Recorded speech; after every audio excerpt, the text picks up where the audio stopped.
What is given by the Father in 37 are the same ones who are taught by God in verse 45. Explosion!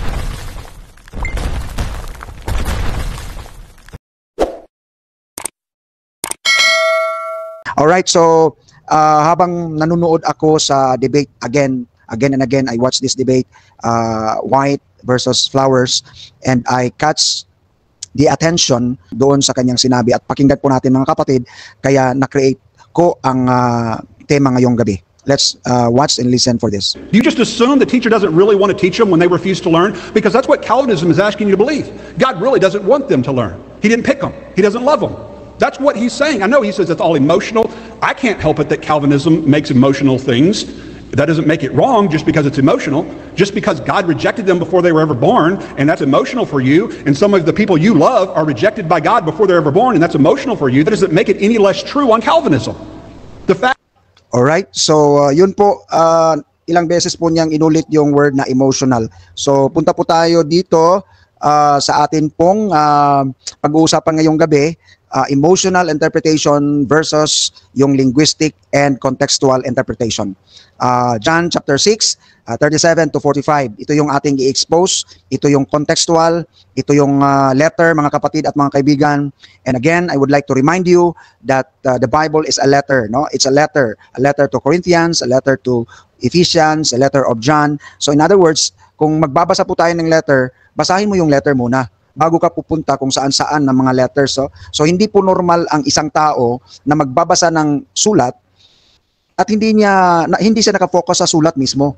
Okay? Kung hindi ka marunong magbasa sa isang sulat, mga kapatid, mga kaibigan, sa kanyang immediate context, at pupunta ka sa iba-ibang letters na remote, at tinatawag namin dyan sa mga Bible interpreter, remote context, hindi ka nag-focus sa immediate context, near context, ano po mga kapatid, meron pong loophole ang inyong interpretation, no? So dapat nakafocus ka sa near context muna, no? Sa near context at sa immediate context. That is very important in interpreting any letter, any book, mga kapatid at mga kaibigan. That is a normal way. Hindi po natin sasabihin dito may pinag-aralan tayo sa hermeneutics. No. It is normal na kung magbasa ka ng sulat, basahin mo muna ang immediate context.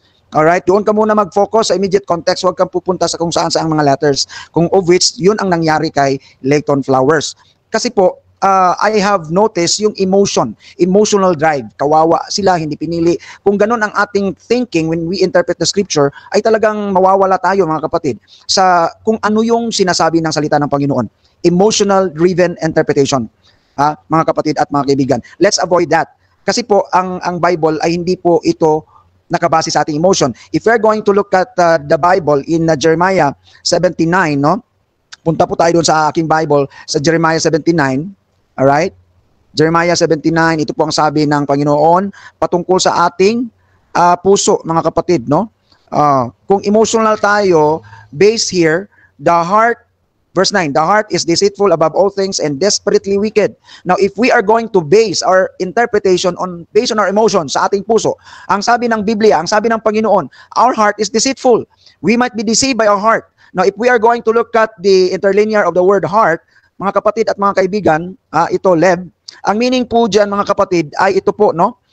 It talks about the mind, ayan po, the willingness, the wisdom, ayan po, intellect, ayan, intellect, emotion, and will. Ayan, makita natin, mga kapatid at mga kaibigan, na the word heart in Jeremiah 79 is widely used for feelings, intellect, emotion. So, yung tatlo, mga kapatid, yun po ang nagko-compose sa pagkatao natin, intellect, emotion, and will. So kung titingnan natin ang Jeremiah 79, ibase natin doon ang ating interpretation, ay talagang magkakaroon tayo ng hindi tamang interpretation. Magiging private interpretation yan, mga kapatid at mga kaibigan. And so, dapat po nating tandaan, no, na kapag tayo mag-interpret ng salita ng Diyos, punta tayo sa John chapter 6, okay, balik tayo dito, John chapter 6, verse 37 to 45. So atin pong intindihin ito according to the scholarship, according to the original context, according to the original language and relationship of the words, syntax, and the grammatical structure of the text. Para hindi po tayo magkakaroon ng private interpretation, mga kapatid at mga kaibigan. Sana po naintindihan niyo po ako at sana po i-avoid po natin yung emotional interpretation. Magkakamali po tayo dahil naawa tayo. What if, mga kapatid, mga kaibigan, i-interpret ko din ito based on my emotion? Alright? Halimbawa, ang kinunan mo ng basis ay ang tao.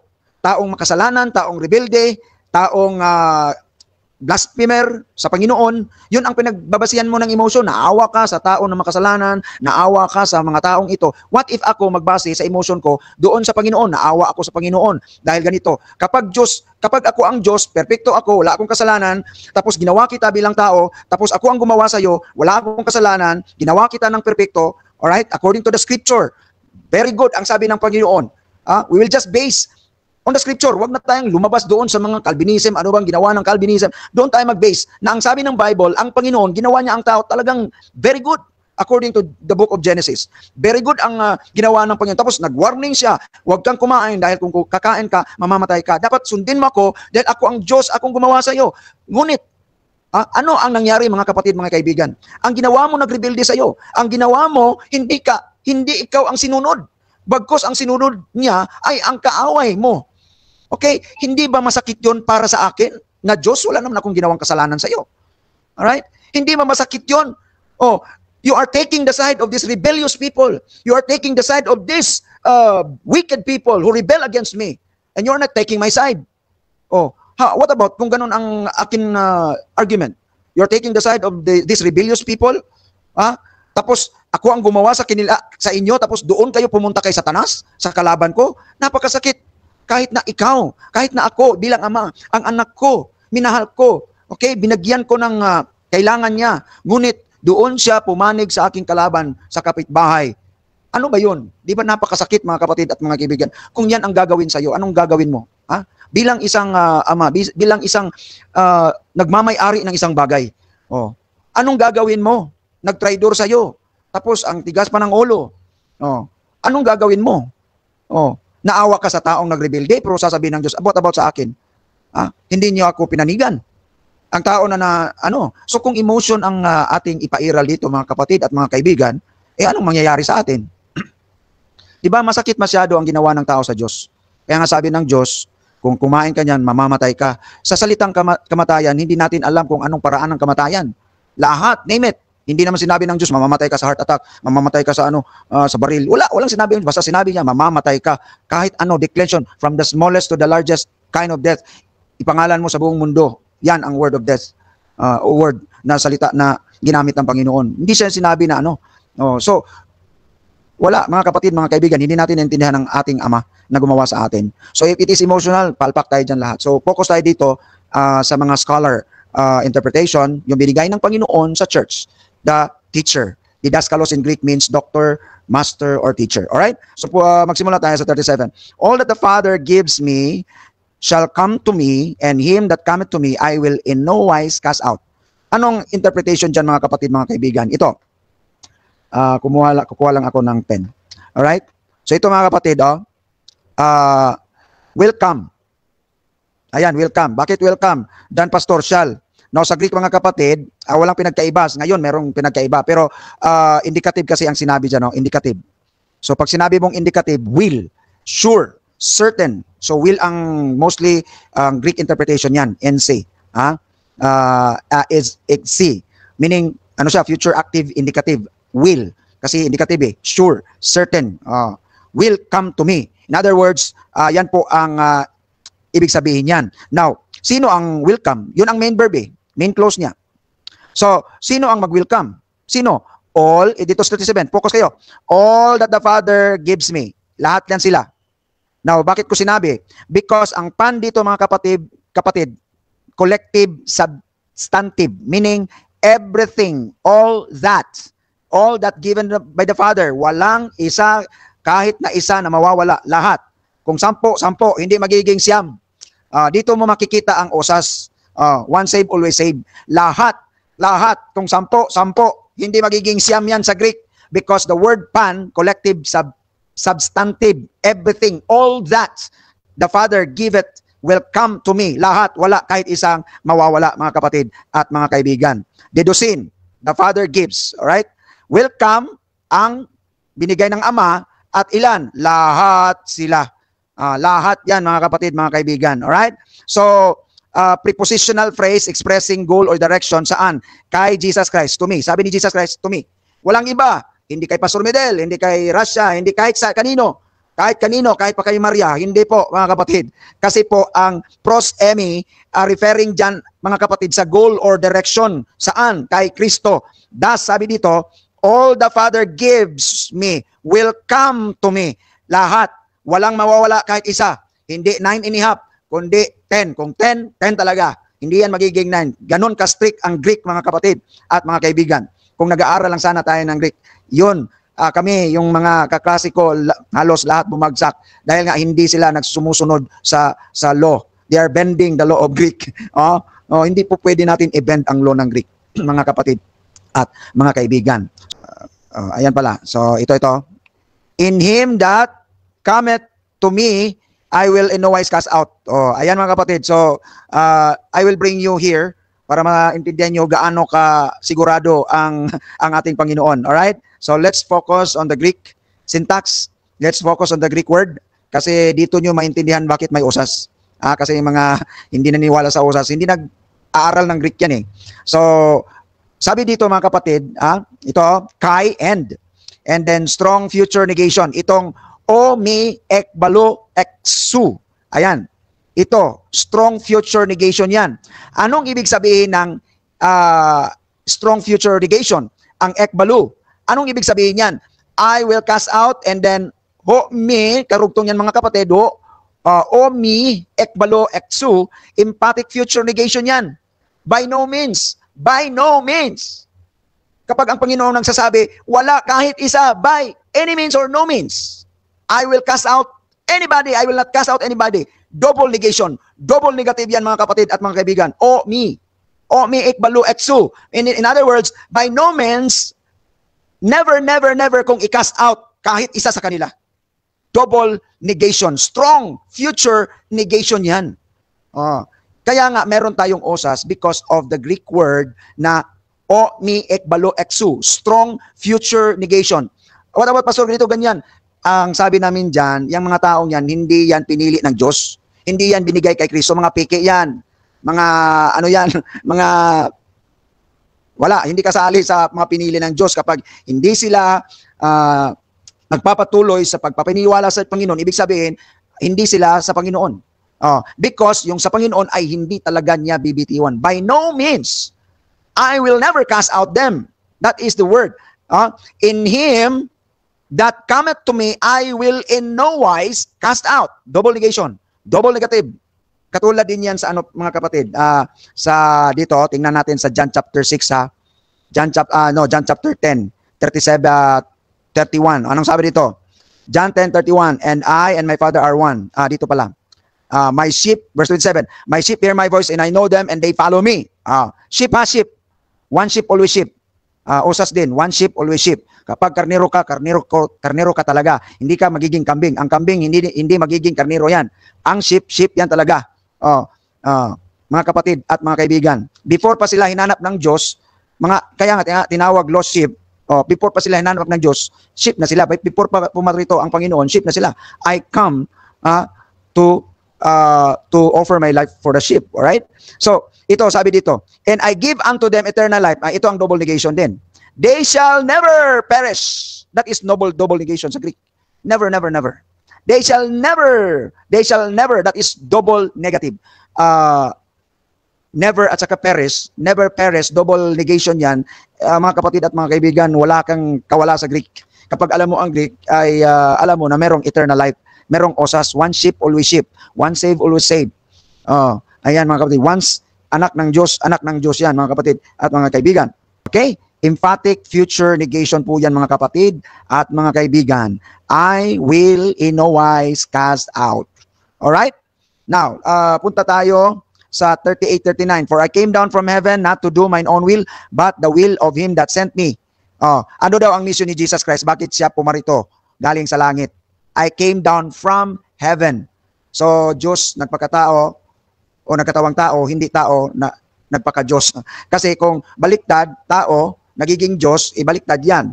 From earth to heaven. Ang sabi diyan, from heaven, I came down. So, ibig sabihin mga kapatid, from heaven siya, He came down. So, ano siya, mga kapatid at mga kaibigan? So, ang baliktad kasi ang sa Iglesia ni Cristo, akala na si Cristo, tao na nagpaka-Diyos. Hindi po ganun. Diyos siya na nagkatawang tao. Kaya nga sabi niya, I came down from heaven. Not to do mine own will, but the will of Him that sent me. So, anong mission niya sa pagpunta niya dito sa sanlibutan? The main verb, I have came down. Andito mga kapatid. Ano ang purpose? To do. Ano ang gagawin niya? Mga kapatid at mga kaibigan, itong 37. To do, back to clause A and B. Ito, ayan, 37. Yan ang mission niya ng pagpunta niya dito sa sanlibutan. Di ba? Now look at verse 39. Ano ang will ng Ama pala? Ang will ng Ama na kanyang gagawin, sabi niya, that of all which He hath given me, I should lose nothing, but should raise it up again in the last day. So ang mission ni Jesus Christ, pagpunta niya dito sa sanlibutan, para gawin niya yung 37, i-accomplish niya yung 37, na lahat ng ibinigay ng Ama sa Kanya, ay hindi niya pakakawalan yun, mga kapatid at mga kaibigan. So ang pagpunta niya galing sa langit, papunta dito, ang mission niya, kapatid, ay yung ibinigay ng Ama. Klaro-klaro dyan, no? Klaro-klaro sa Greek at saka sa English. Klaro-klaro. Ano ang purpose ni Jesus Christ magpunta sa sanlibutan? Para sa mga hindi binigay? No, sabi ni Jesus Christ, I came down from heaven not to do my own will. Kasi sabi ni iba, ang sabi sa John chapter 12, I will draw all men. So will ni Jesus Christ yun. Isampok mo yung will ng Ama at saka ng anak. Ibig sabihin, ang anak at saka ang Ama hindi nagka-reconcile. Meron nang binigay ang Ama, buo na, collective na eh. All that the Father giveth me, collective na yun eh. Yun ang mission ko na aking pupuntahan, at yung pupuntahan ko na yan, lahat sila, hindi ko pakakawalan. So, klarong-klaro ang mission ni Jesus Christ, mga kapatid at mga kaibigan, sa pagpunta niya dito sa sanlibutan from heaven. Not to do His own will, na i-draw ko rin ang aking gusto kong i-draw. Mali, mga kapatid at mga kaibigan, ang interpretation nila sa John chapter 12. Kasi sabi nila, Jesus Christ said, I will draw all. I will draw all. So, ibang i-draw ni Jesus Christ, iba ang i-draw ng Ama. So, ang Trinity, hindi na nagkakaisa. Patay ka na dyan. Sabi ni Jesus Christ, not to do my own will, na mag-draw din siya ng kanyang sarili. Hindi. Ang pagpunta niya dito sa sanlibutan, to do the will of the Father. Ano yun? That lahat ng binigay ng Ama sa akin, hindi ko pakakawalan. Pupuntahan ko sila at hindi ko papakawalan. At saka, i-raise up ko sila in the last day. Napakaklaro, look at that, mga kapatid at mga kaibigan. Okay? 40. And this is the will of Him that sent me, that everyone which seeth the Son and believeth on Him may have eternal life, and I will raise him up in the last day. Iba ba ito kaysa binigay na all? Iba ba yan o hindi? Kapag iba yan, mga kapatid, sinisira mo ang Greek syntax. Meron ng all, collective na yun eh. Hindi na maano yun, collective na yun eh. Lahat ng iyon, ibibigay, yun ang mission ni Jesus. Tapos, i-add mo pa yung iba dyan, mga kapatid. So, everyone refers to all. Okay? Huwag tayong lalabas sa context. Kasi lumalabas tayo sa context, mga kapatid, mga kaibigan eh. Kaya nagkagulo-gulo ang ating interpretation. So, ang everyone dito, i-related yun sa all na ibinigay ng Ama. Ayan, ayan. Hindi yan pwede kasi nga, collective yun eh. All. As one na yun eh. Hindi mo na pwedeng dagdagan yun, mga kapatid at mga kaibigan. I hope you understand it. And then 41, 42, mga kapatid at mga kaibigan, intermission number, mga Jews, nag-intermission sila, binara nila si Jesus Christ, ayan, 41, 42. So, wag tayong magpadala dyan, mga kapatid, because sa mga, kung sa ano pa ito, sa salida pa o sa movie pa, may intermission. So, pagkawala ng intermission, continuation na kaagad yung istorya. Alright? So, ito, nagpatuloy ang istorya, mga kapatid, mga kaibigan. Itong 44, address ito, mga kapatid, sa ni Jesus Christ sa mga taong nag-murmur. Ayan.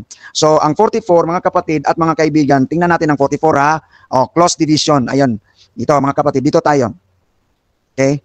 Dito tayo. We can divide this verse into two major clauses, ang verse 44. Okay? Main clause niya, negative statement of human ability. Remember that. Saan namin kinuha ang total inability? Saan? Saan namin kinuha? Kung nag-study sana kayo ng Greek, noong una, hindi ko nalaman na ito palang 44, ay it talks about negative statement of human ability. Why? Look at this.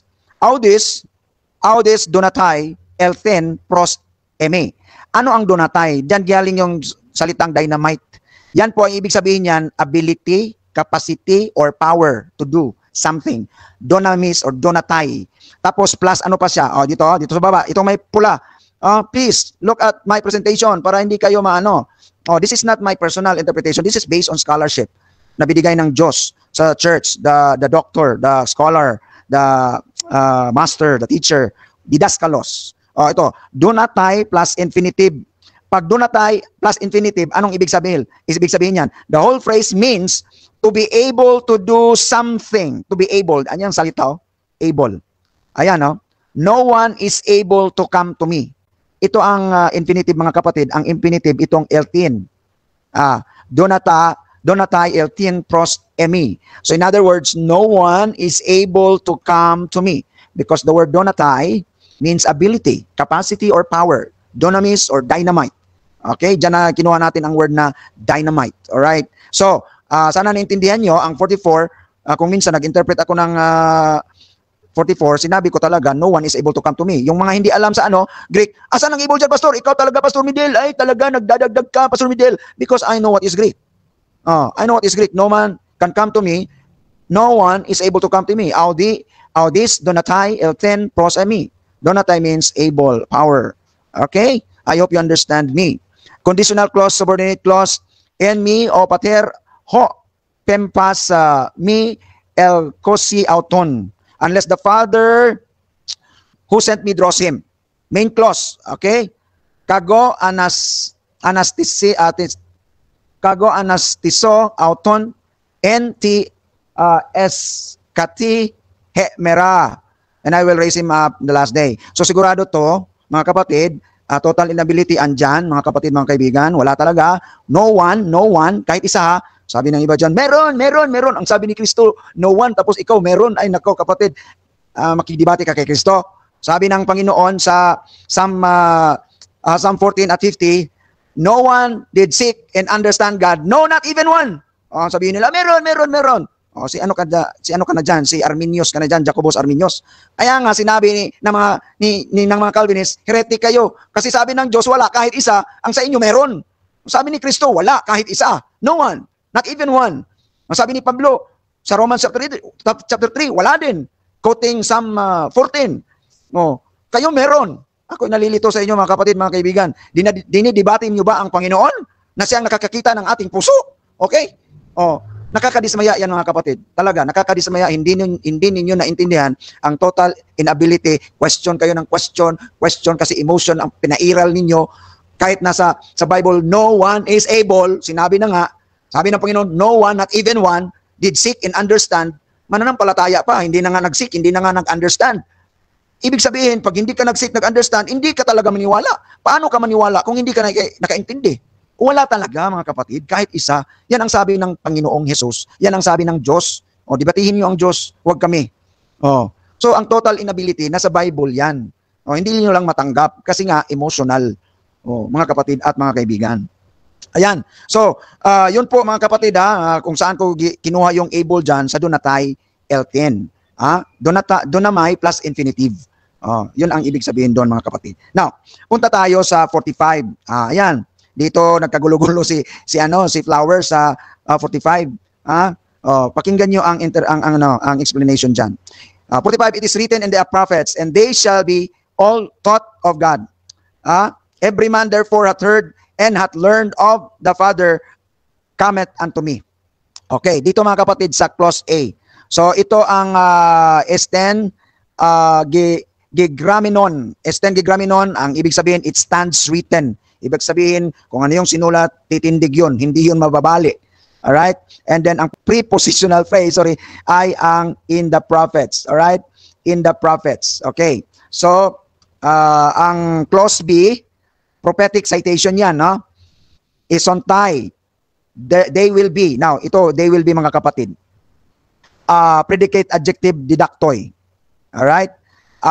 In other words, ang genitive of agency niya, mga kapatid, Teo, taught by God talaga, Taught by God. Now, kung sasabihin mo na dapat tuturuan ka ng tao bago ka maniniwala, paano yung mga Hamas na walang nagtuturo sa kanila, yung pinost ko, na nakita nila si Kristo mismo ang nagsabi sa kanila at tinanggap nila si Kristo. Wala silang background sa Christianity. Sabi ng testimony nung pinost ko, Hamas member, asawa ng Hamas, founder ang kanyang ama. And then, nakita lang nila o niya si Kristo in a dream, and then Jesus Christ talked, I am God, you are my daughter, and then doon, niwala na siya. So, sinong nagturo sa kanya? Taught by God Himself. That is the genitive of agency. Hindi kailangan na, kung wala tayong mga evangelist, walang makatanggap kay Kristo, paano yung mga Hamas na tumanggap kay Kristo na walang nag-witness? Ano yun? Ilang testimonies tingnan mo sa YouTube. Kaya nga sinabi ko, kung walang pinili ang Diyos, sana lahat ng Hamas na nag-iinip kay Kristo, ipapakita ko talaga sa lahat. Bakit sa iba lang? Yun ang tanong eh. Tingnan nyo sa YouTube, how many Hamas members were converted because they have seen Jesus Christ in a dream or nagpakita sa vision. Yun ang talagang sinabi dito, genitive of agency. Didaktoi theo, taught by God Himself. Taught by God Himself. Kahit na ako ang mag-witness, mga kapatid, kapag hindi yan siya tuturuan ng Diyos, wala din akong silbi, mga kapatid at mga kaibigan. Wala din akong silbi. Because very strict tayo dyan eh. Didaktoi theo, taught by God Himself. Alright? Sana naintindihan nyo yan. Now, dito tayo sa clause C, sa verse 45. Look at this The one who has heard, ho akosas, and then ma thon having learned. Now, listen very carefully. Listen very carefully. The two coordinate participles joined by what? Kai. Ano yung kai? And. In other words, mga kapatid, if these two, the one who has heard and the one having learned, mga kapatid, ang modifier ay pas. In other words, everyone who has heard and learned. Hindi yan pwedeng mag-hear ka lang and then bahala na sila. No, the Greek is very, very clear. Joined by kai. Alam niyo mga kapatid, kapag nag-present tayo sa Trinity, sa Matthew, and the Father, and the Son, and the Holy Spirit. Di ba strict tayo sa Greek pag Trinity, mga kapatid? Ang end, ano ang end? Magkaroon to, ang the definite article, iba ang persona. Pero end, ano yan sila? Inseparable yan. End, hindi or. Bakit tayo istrikto sa Trinity? Mag-Greek tayo sa Trinity. Pagdating sa election, mawala yung Greek natin. Ano ba? Yun ang question ko sa mga antay eh. Bakit kung Trinity ang pag-uusapan, istrikto tayo sa Greek? End sabi dyan. Ang sabi ng end, pag participle joined together, that is one, that is inseparable. Istrikto tayo sa Greek pag Trinity. Pag election na, nawawala ang Greek. Maniwala ka dyan sa Greek. Maniwala ka dyan sa Greek. Ano ba yan mga kapatid? Hindi consistent. Kami consistent kami. Ma-Trinity ba yan?